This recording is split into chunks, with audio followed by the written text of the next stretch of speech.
Thank you everyone for attending today's webinar. It is greatly appreciated. My name is Paul Gregory and I'm the senior organizer for the Nature-Based Solutions program here at Nature Canada. As you can see, I've marked it myself behind. So if you don't know, I'm with Nature Canada, something's wrong. First off, I'd like to acknowledge that our offices are located on unceded territory of the Algonquin Nation, ancestral lands which the Algonquin and Anishinaabe people continue to occupy. And secondly, I would really like to thank everyone for attending today. It's greatly appreciated. We have almost 200 people registered, so it it really shows that the topics being discussed today are of interest.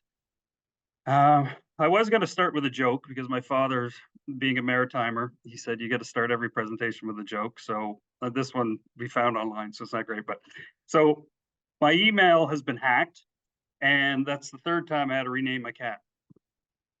Yeah, see, same thing here. Yeah, this didn't go over too well. It's funny as about the 50th time.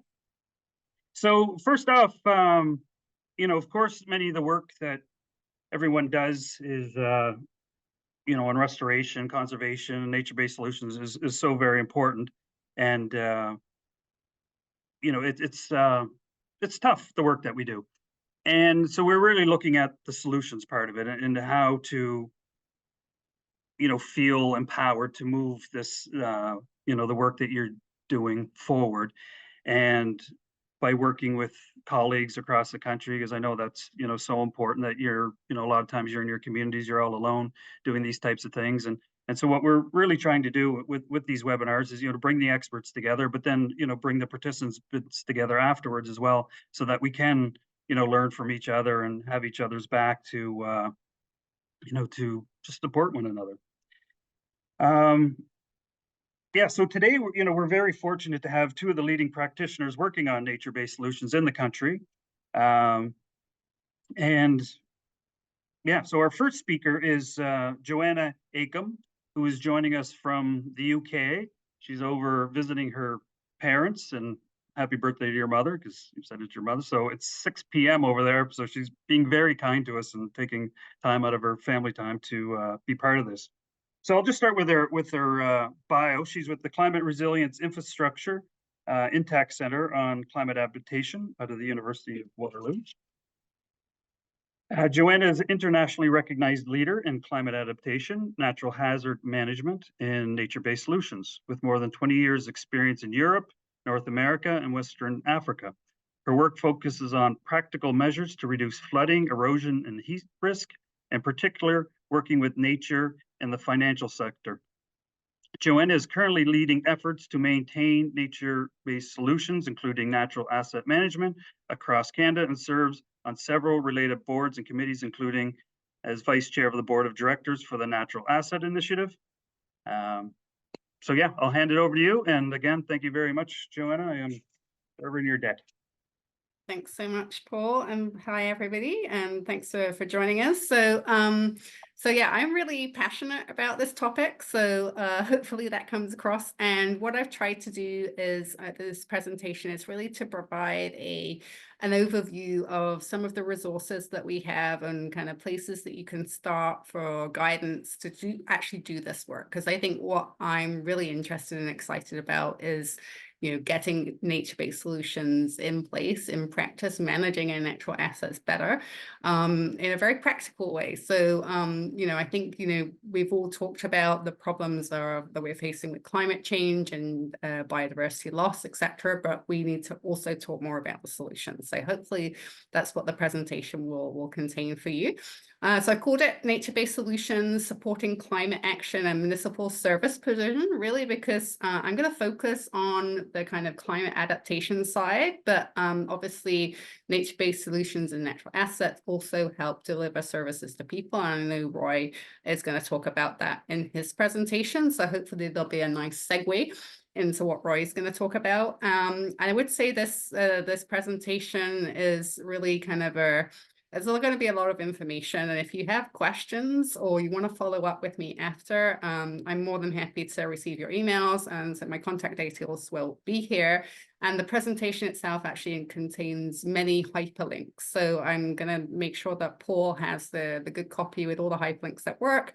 So you can use it as a little mini library if you want to refer back to some of the things I'm talking about. So just a quick overview of what I want to talk about. The first is the need for climate nature action, which probably I'm speaking to the converted on this call, I imagine. The second is going to be looking at nature-based solutions, particularly for climate adaptation and practical examples, and then, what we're working on. And this is really up-to-date information. It's what I'm actually doing, this week and in the coming weeks, and what you can maybe get involved with as well. So just an overview. I don't expect you to be able to take in all this. And these are all clickable in the kind of presentation.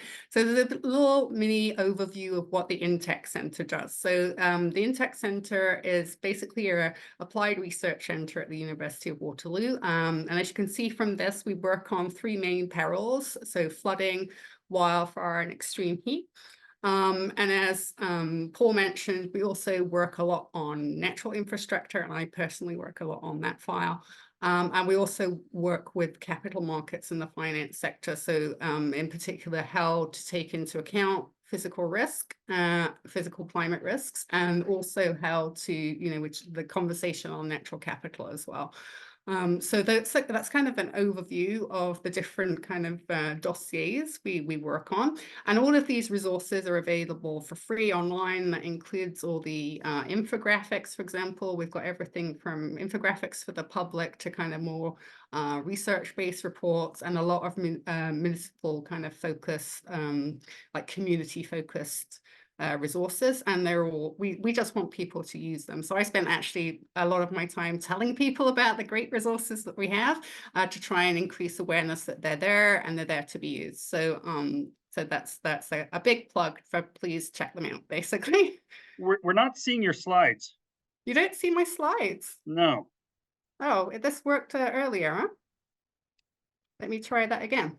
So hopefully it's not on my end. Okay, let's try this. Sorry about that. There Do we you see go. it now? You see it now? We see your screen, yes. So then Okay, let me go for the. So you haven't seen the nice, pretty screen at the beginning?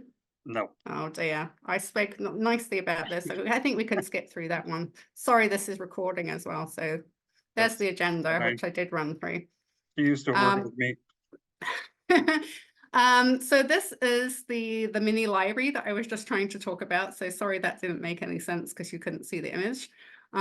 So this is the different resources that we have online. So they're all freely available on our website, and we just want people to use them, really. So some of them are based at the community level, and some of them are for the public and kind of the individual household level.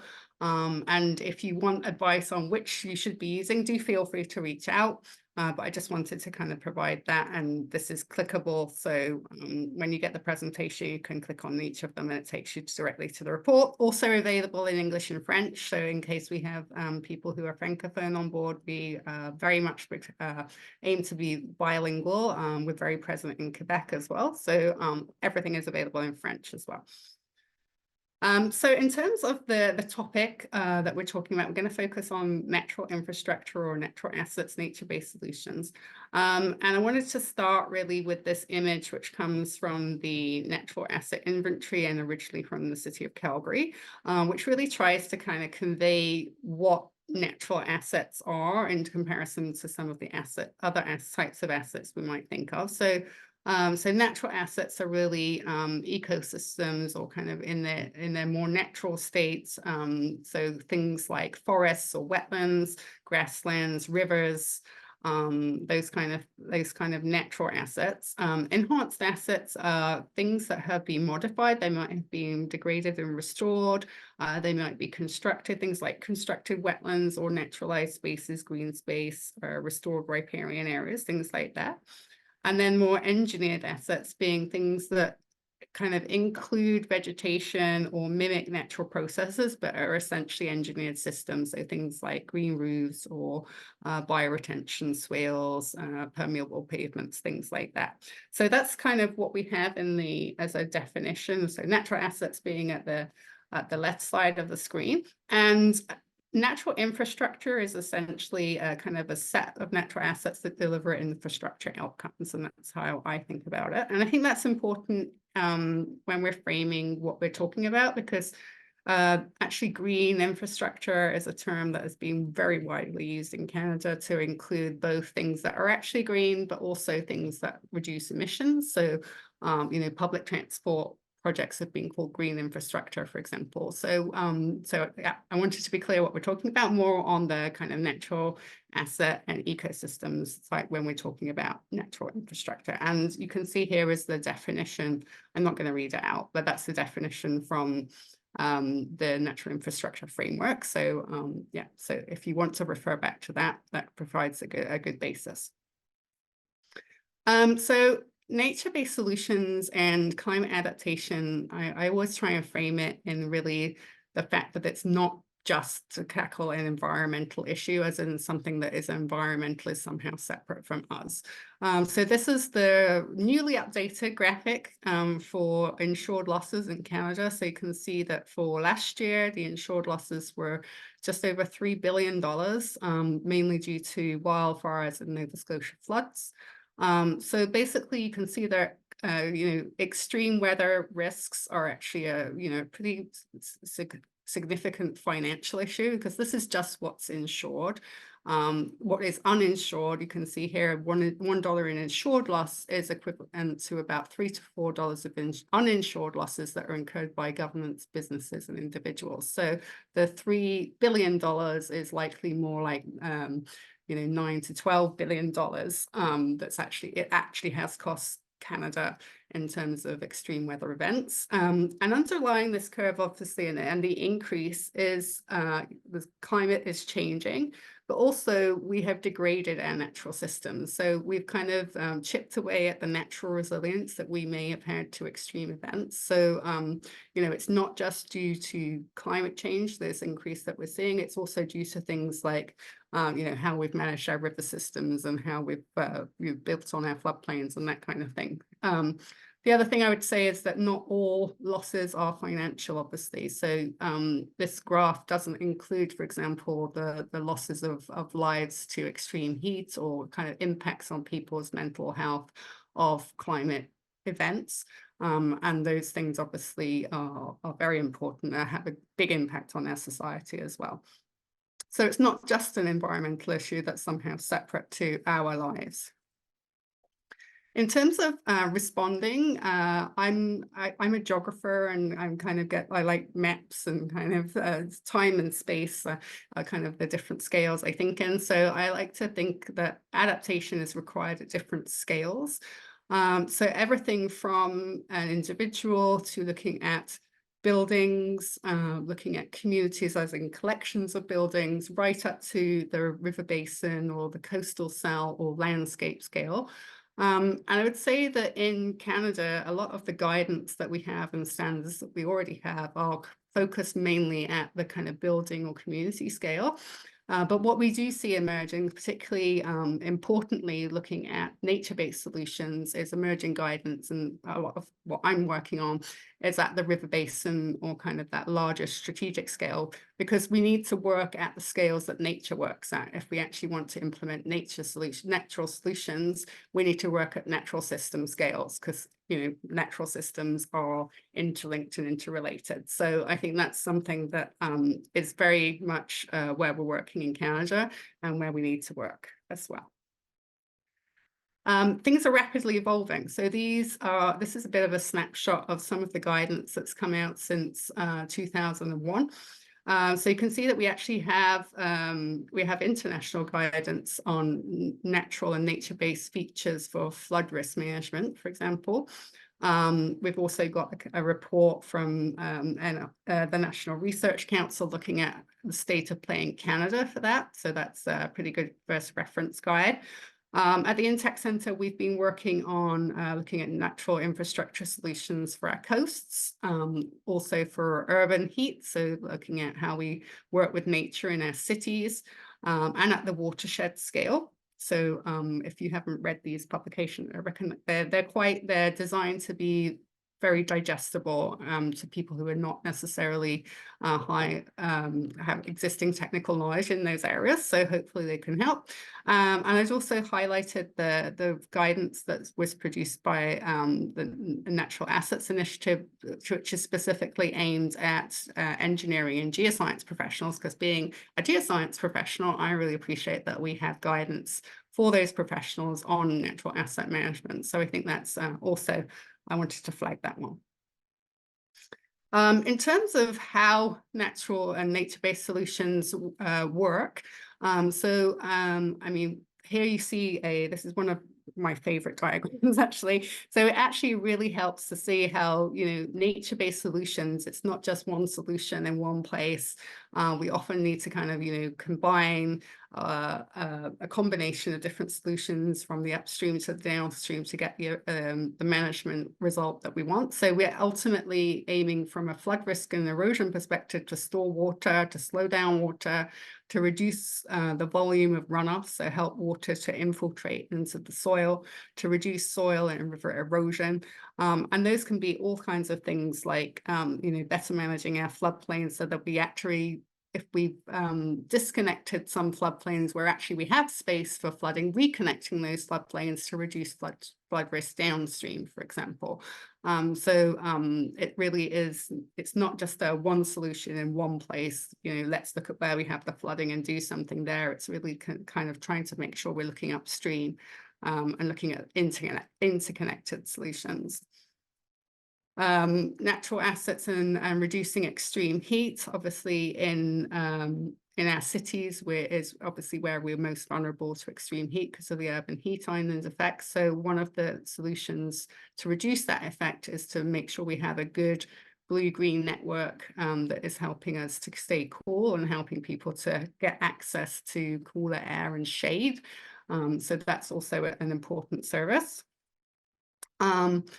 In terms of coastal solutions, the report that we issued in 2001 is really looking at how we can combine nature-based solutions and grey infrastructure solutions, because we're kind of catching up rapidly in Canada, but we're a little bit behind the curve in our uptake of nature-based solutions at the coast. But there are an increasing amount of good case studies. So this report really is looking at showcasing some of those case studies, and the message being that we're not saying that it's we must choose just nature-based solutions, but actually often we'll end up with a hybrid approach, because some of our natural systems are modified.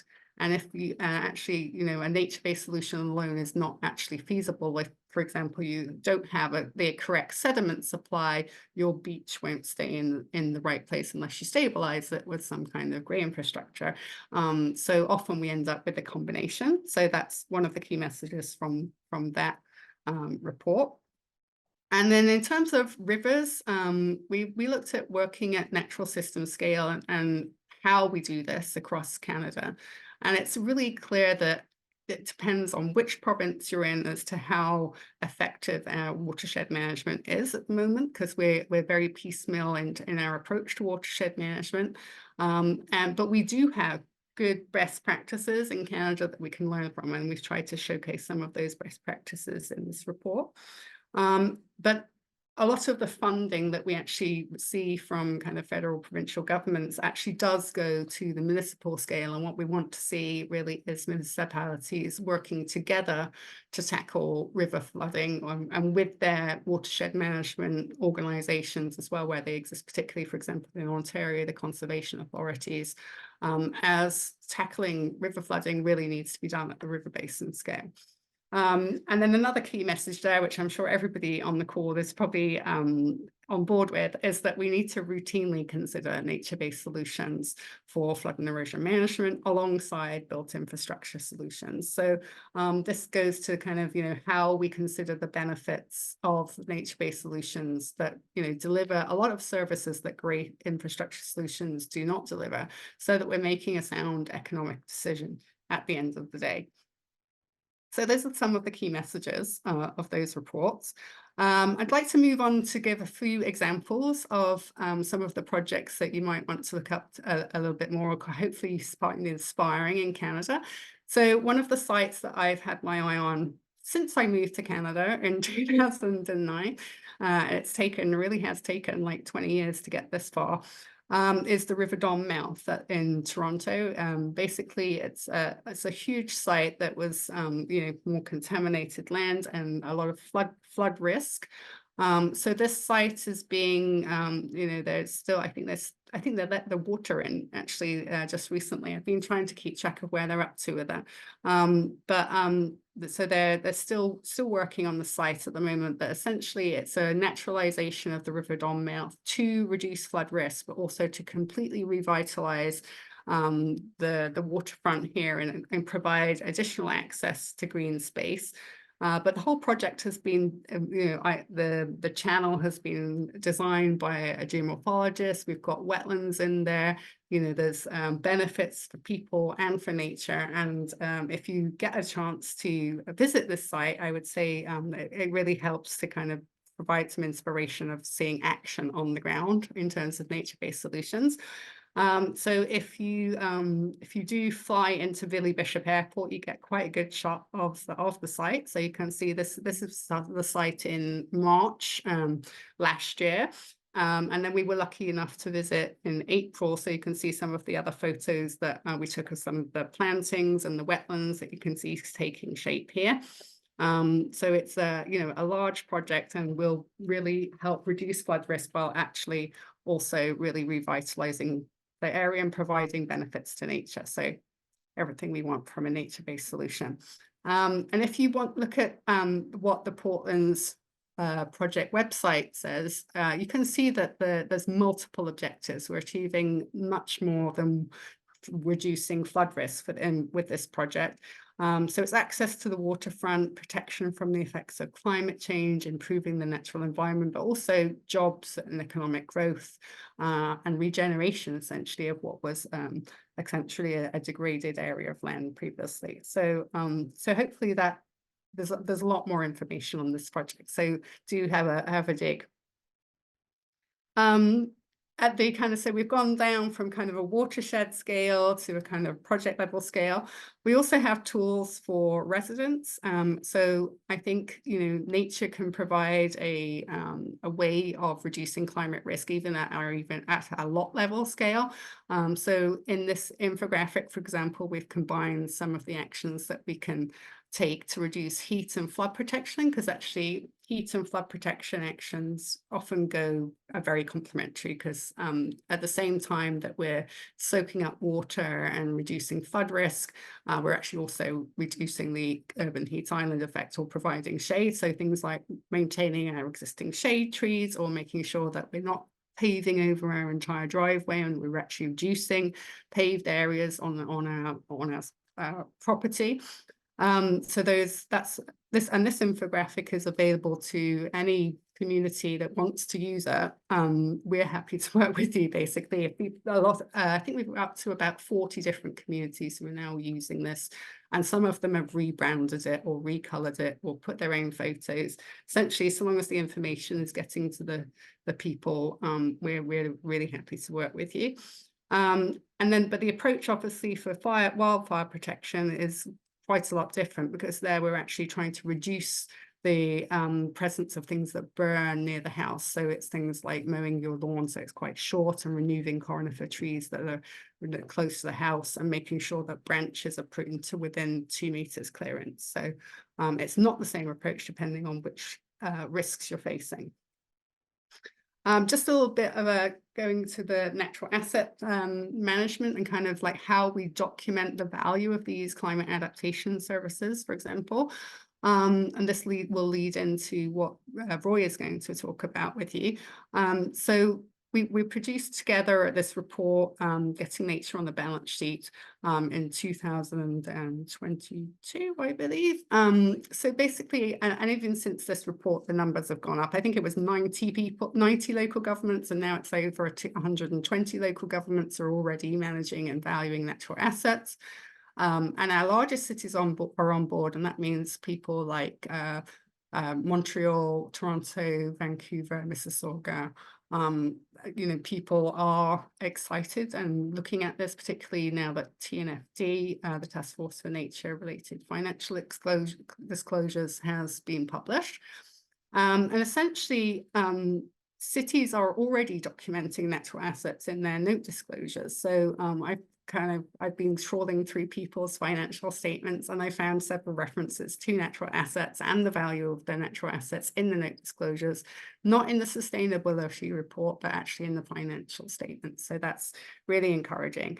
And I think natural asset management and accounting for the value of our natural assets really helps us in tackling both looking at reducing climate risks and net zero commitments, but also reversing biodiversity loss by 2030. And obviously that's something that many municipalities are, they need a plan to get there.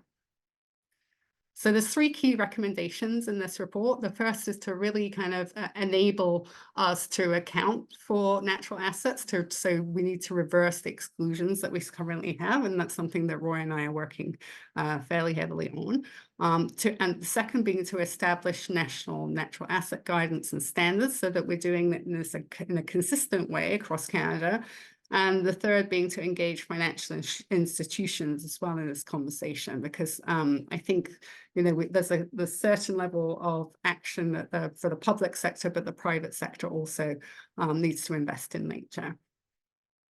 So what we have on the horizon, we are just starting a project for the Standards Council of Canada, which is really to develop voluntary, non-authoritative guidance for local governments on natural asset accounting.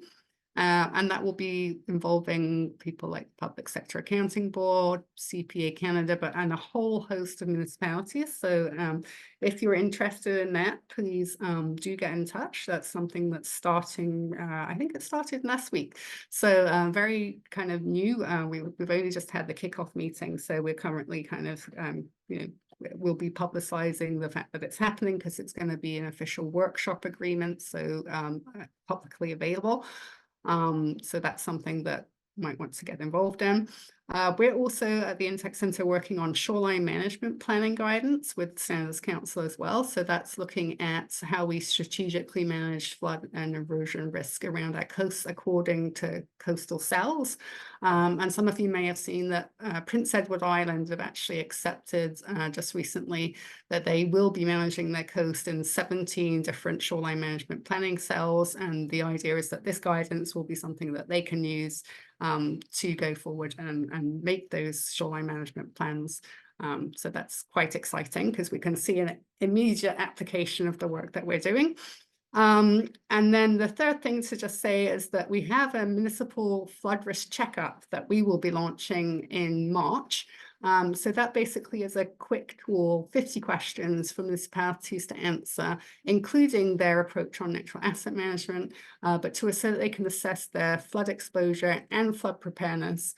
Will be available for free on our website. And if you're interested in that, also get in touch, but there'll be hopefully wide media coverage and webinars on that coming soon. So there's quite a lot of work on the horizon, and we often looking for people to be involved and to review our output. So if you're interested in any of that, please let me know. I guess the other thing that we are also working on is making sure that people are aware of the kind of work we're doing. And I think one thing that's been really clear to me is that this is this is not just an academic exercise or something that we're doing at a university that's a bit kind of nerdy and no one cares about. When we talked to the media about this. This is the front page of the Globe and Mail report on business, and actually we've been on the front page twice with Roy as well. So this is an issue that people really care about. There's also a CBC What on Earth podcast that you can listen to on this issue. We've got similar podcasts in French. And so it really is something that we found that, there's a big media appetite, and that valuing nature, I think, is something that is dear to many people's hearts. So how we make that more transparent is really, I think, serving a good common social purpose. So it makes me very satisfied in the work we do. I'm going to leave with 3 key thoughts. The first is that municipalities and communities are on the front lines of managing climate and nature-related risks, and so local action is the key. And I think a lot of the people on this call are probably very passionate about seeing local action on the ground. So I think that is key, and I would encourage you to get involved. And if you don't know where to start, reach out.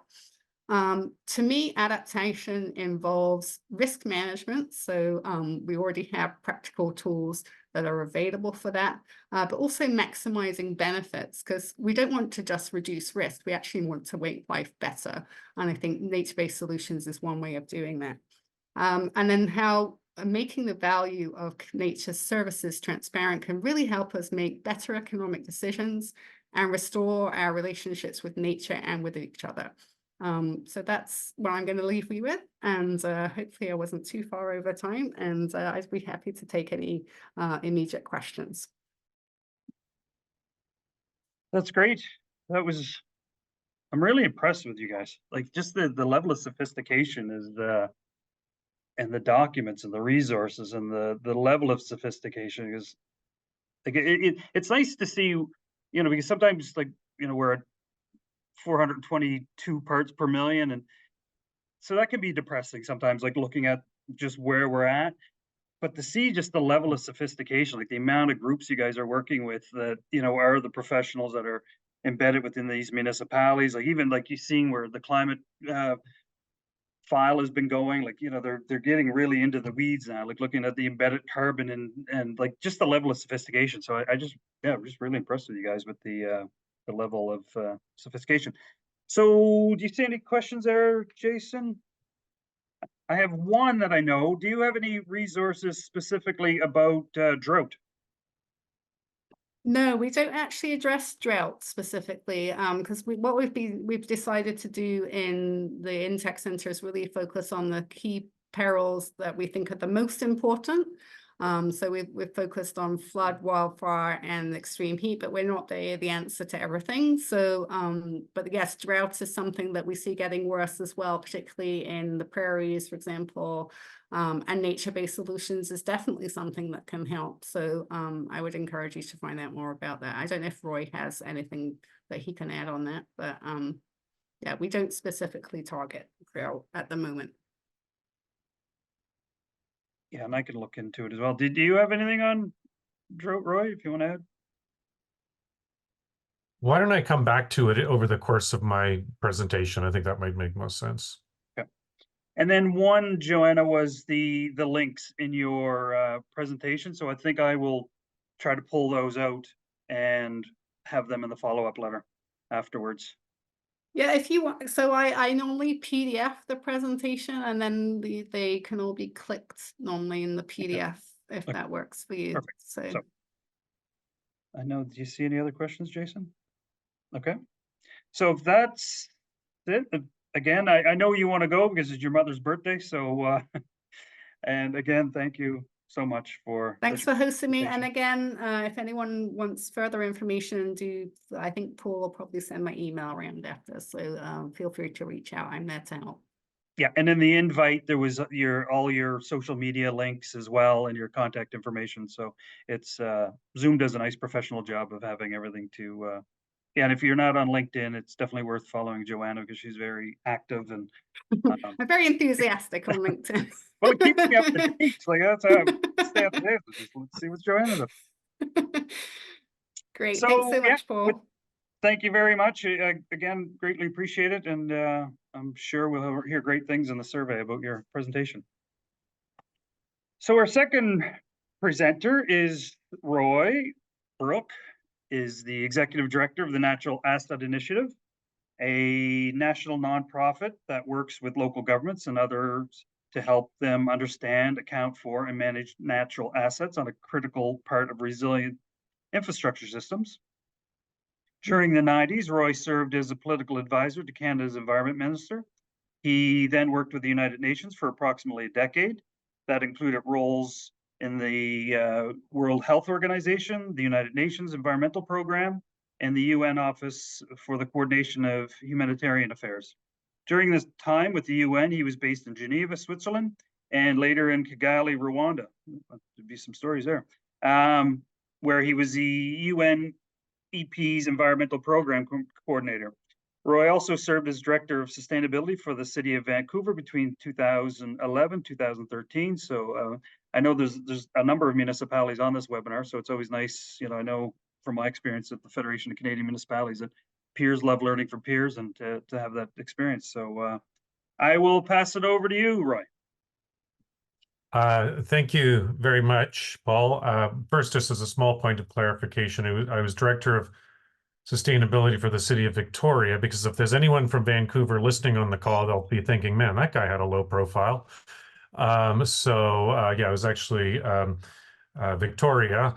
So my second joke of the day is that I'm about to try to, my son's been trying to get me to do double screens, like using two screens. So I'm going to attempt to do that without any kind of undue catastrophes. So just hang on a second here, and hopefully, just one sec. Home, slideshow, play from the start. Okay, can everyone see that? Looks perfect. Awesome. Okay, wow, it's working.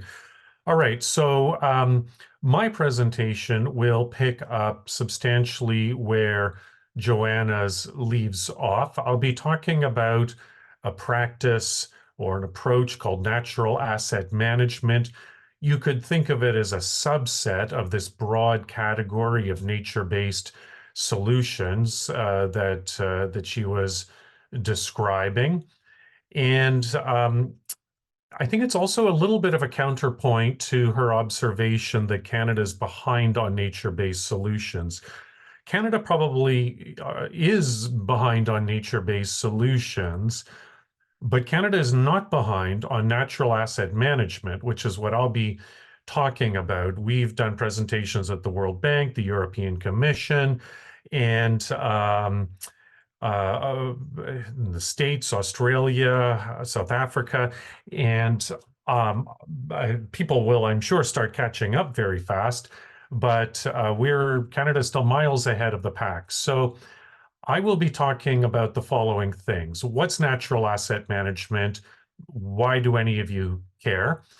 The second thing is, I understand this group is largely divided into those folks that work for local government and those who work in and around community work, whether it's as a Nature Canada member or in some other capacity. So I'm going to try and hit on both those audiences fairly briefly.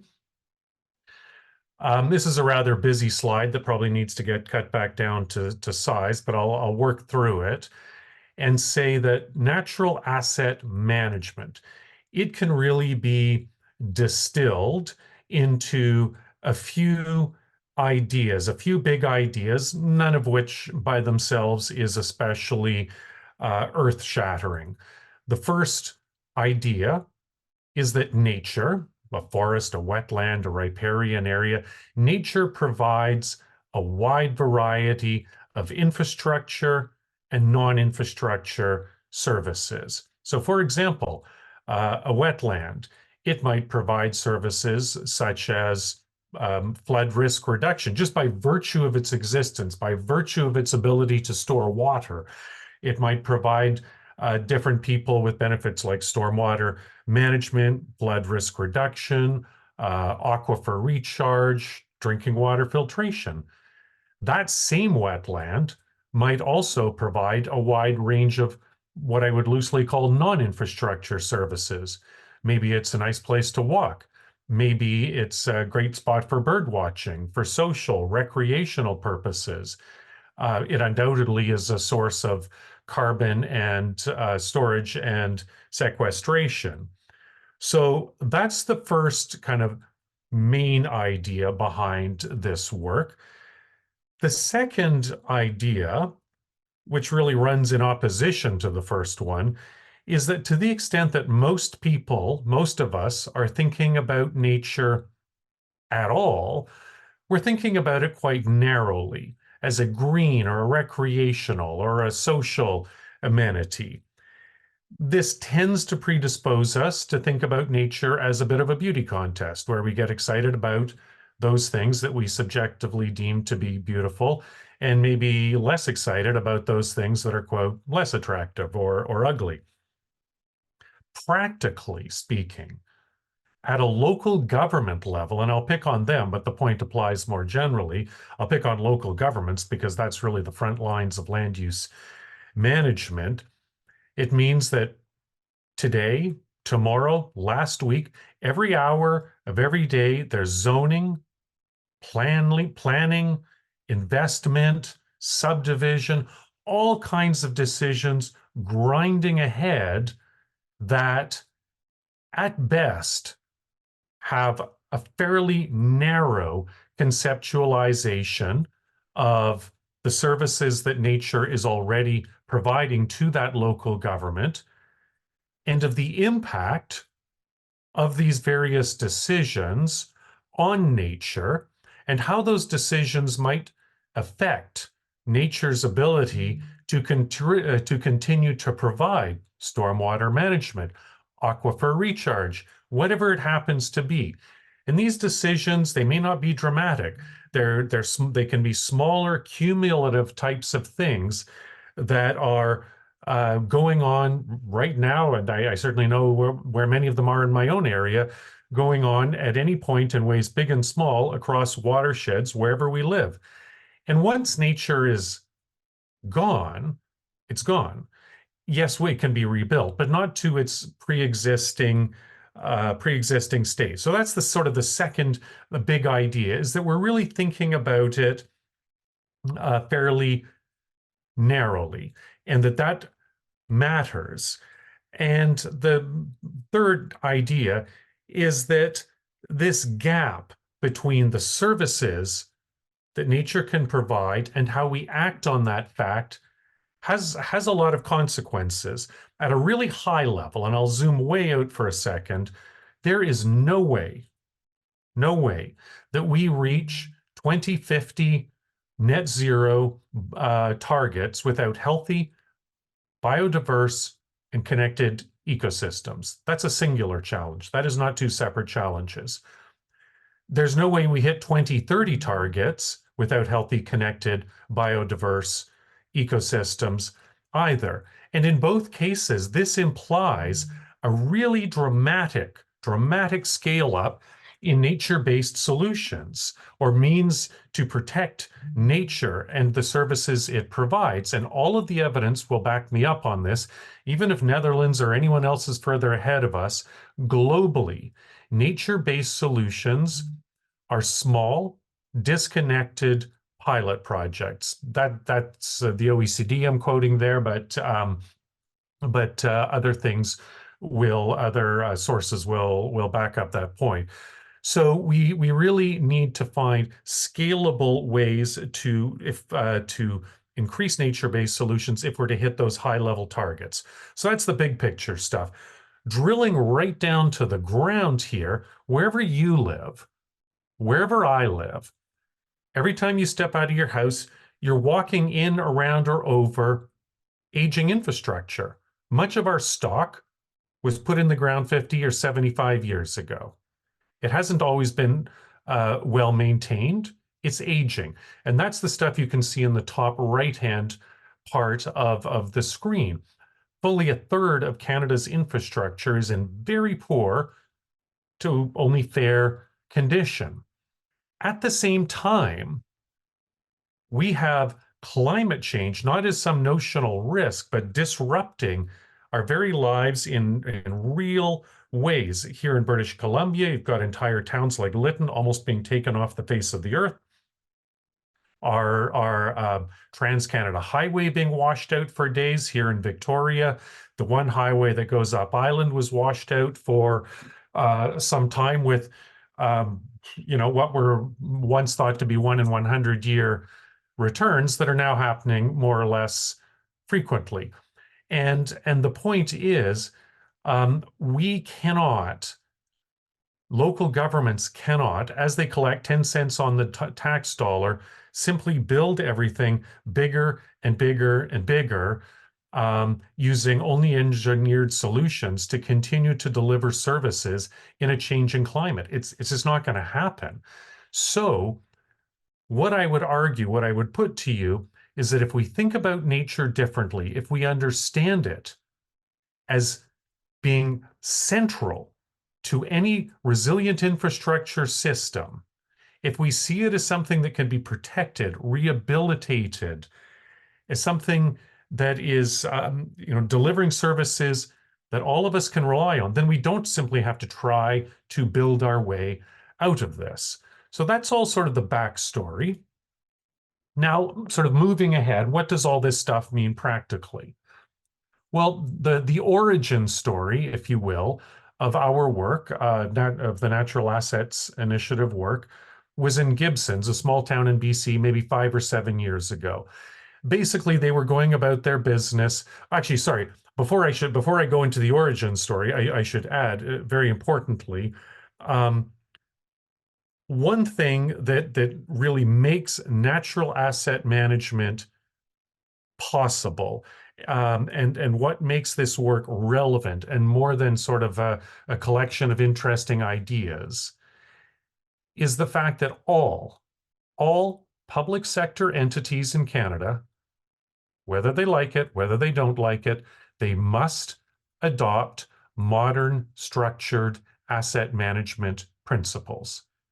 These have, and that's a depiction of an asset management cycle on the right of your screen. That comes from Asset Management BC. Asset management in its modern incarnation has as the central organizing principle the idea of sustainable service delivery. Practically, that means that if you're the mayor or the director of engineering or finance or whatever it is, you don't need to care if your service is coming from a green asset, quote unquote, or a gray asset, only if it's cost effective and reliable. And what we now have is a growing body of evidence, probably no shocker to anyone on the call, but a growing body of evidence to say, yes, nature can provide cost-effective and reliable services.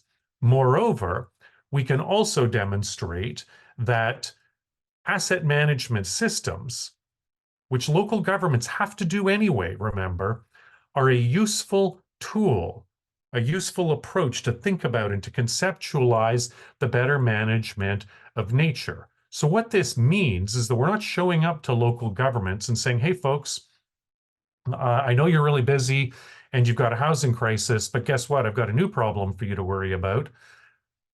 We're showing up and saying, you got to manage assets, you got to deliver services. You may as well do it in the way that is most cost effective and most reliable based on a system you've got to do anyway. Now, back to my origin story. Gibsons, about 7 or 8 years ago, was playing around with their standard asset management systems, and they were dutifully working their way through this wheel and doing an inventory and saying, yes, we have buildings, yes, we have roads, yes, we have bus stops, and they're in good condition or bad condition or whatever whatever the case happened to be. They got to the end of this process and they're like, okay, this is good. Yeah, we've got buildings and bus stops and some culverts.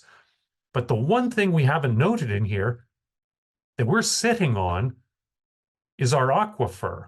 Like, I can replace a bus stop, but without an aquifer, there is no Gibsons. There is no life. We can't replace that aquifer. If we destroy it, our best case scenario is a highly expensive engineered hookup to the regional district. And sort of this initially made people's heads explode because they realized they didn't even have a way to talk about the centrality of nature to the town's very viability. This spawned a whole bunch of thinking and work, which we now sort of see as Natural Asset Management 1.0. NAI, the organization that I'm with, grew up to sort of say, can we refine it? Can we replicate it? Can we scale it? As of last count, we're clocking over about 140, 145 local governments that have done something. They're moving their way around this, and those are just the ones we're working with. They're moving their way around this natural asset wheel, which is an adaptive management cycle. Clearly, more people are at the start than the finish of this cycle.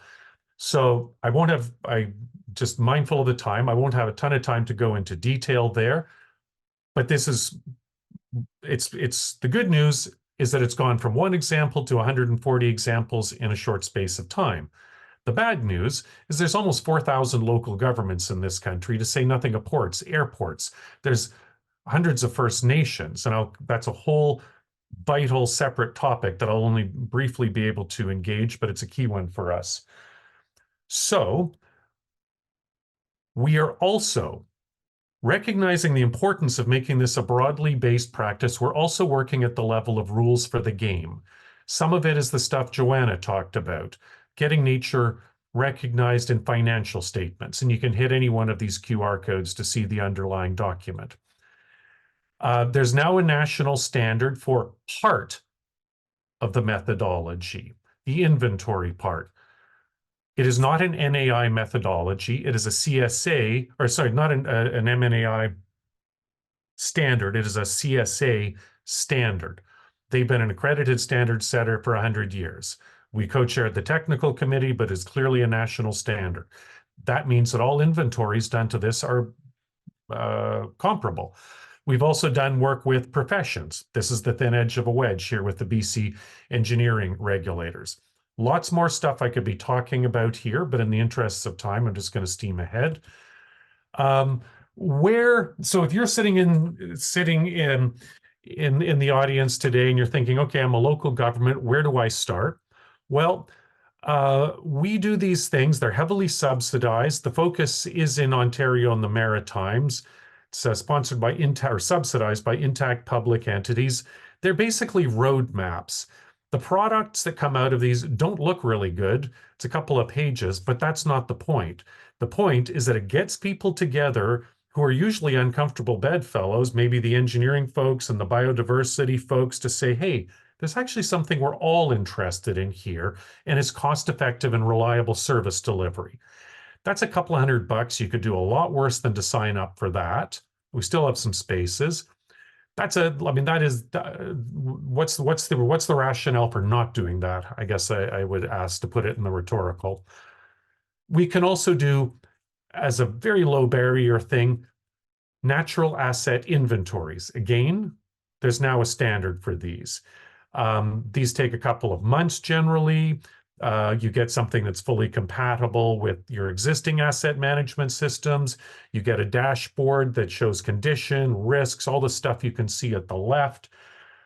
We can do them, but now with the standard others can do them. And again, we're always working with local governments, but also others like the Port of Vancouver, a very small number of First Nations, to work around that asset management wheel that's in the right.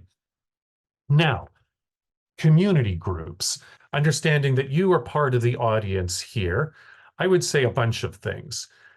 First of all, 5 years ago, 3 years ago, no community group ever phoned us, ever.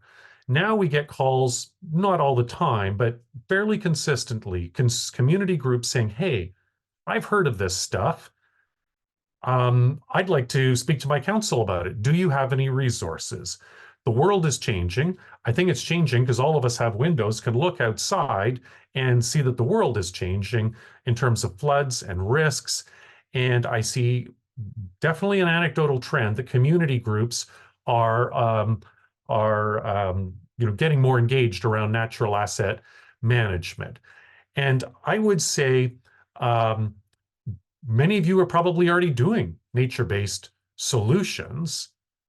If you're naturalists, if you're working on a stream restoration project, I would look at natural asset management as a way to expand your constituency. If you're talking about it purely in terms of nature and biodiversity, that's awesome. I mean, I'm certainly not going to denigrate those things, but not everyone cares. And not everyone, that doesn't resonate with everyone. But by talking about it according to a broader suite of services, flood risk reduction, drinking water management, all of a sudden you've cracked open a much wider body of people who care about this. And that's basically my backstory. As Director of Sustainability for the City of Victoria, not everyone really cared about what I had to say. And I had to sort of sneak around the back door a bit and say, I've got this green thing, and I'm hoping to sort of shove it into the engineering or public works agenda. And it always felt round peg, square hole. This goes beyond that, because we're talking about it not as a green thing, but as something much broader. It's about service delivery. It's about risk management. It's about making better use of existing taxpayer resources. And that's the first point here. You can think about this as a prism. Is natural asset management work about biodiversity? Yes. Is it adaptation? Yes. Is it mitigation, service delivery? It's yes to all of those things. It just depends how you bend the principle, or the prism rather. So I would say use it as a means to build on your existing work.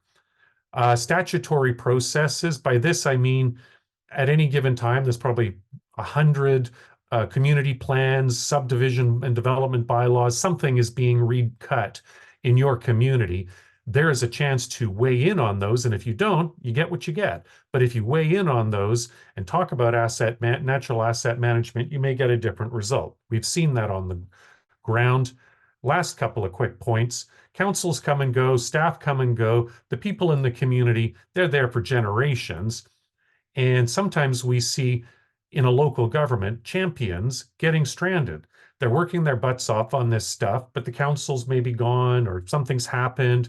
The community group can carry the baton during those times. So I know I'm trying to cover a lot, but I'm mindful of the time. That's my email address. You're welcome to contact me at any point, and I will pause there because I think we're at the top of the hour. We are close to the top of the hour, but that was perfect, Roy. That's exactly, what we're looking at. And I really, that isn't inspiring. 145 natural assets, communities working on it. And, we were saying before, where I worked for the Federation of Canadian Municipalities and working on their Partners for Climate Protection program, which were municipalities all reducing their greenhouse gases.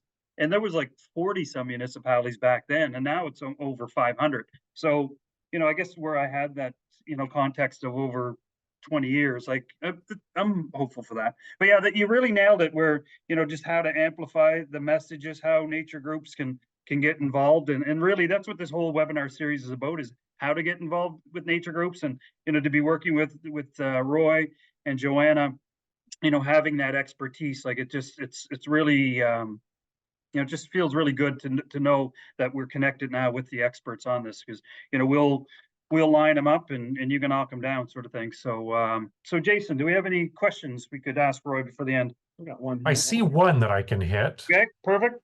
Someone said, well, where are the senior levels of government in all of this?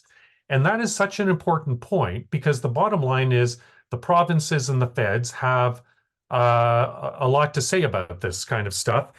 It is also true that there's a lot of barriers to this work. And whether you live in Saskatoon or Nunavut, the barriers express themselves differently, but they're more or less the same barriers or the same buckets. I dropped into the chat a document that we did for the province of BC.